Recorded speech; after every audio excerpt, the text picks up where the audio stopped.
আজ 15 আগস্ট ৭৯তম স্বাধীনতা দিবস।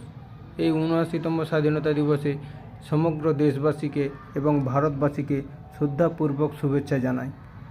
এই স্বাধীনতা ভারতবাসীর কাছে কখনো ভিক্ষা ছিল না, তা অর্জন করেছেন বীর বিপ্লবীরা তাদের রক্ত দিয়ে।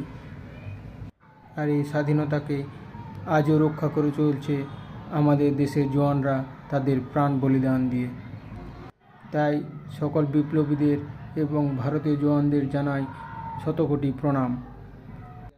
আজকে যেভাবে আনন্দের সাথে আমরা পতাকা উত্তোলন করছি, সেভাবে পতাকাগুলিকে সসম্মানের সাথে যথাস্থানে গুছিয়ে রাখা আমাদের দায়িত্ব। রাস্তাঘাটে না ফেলে তাকে সম্মানপূর্বক স্থানে গুছিয়ে রাখা আমাদের দায়িত্ব। এভাবেই ভারত মাতাকে সম্মান জানিয়ে ভারত মাতাকে জয়, বন্দে মাতরম, জয় হিন্দ, নারী শক্তি জয়। সবাই ভালো থাকবেন, ধন্যবাদ।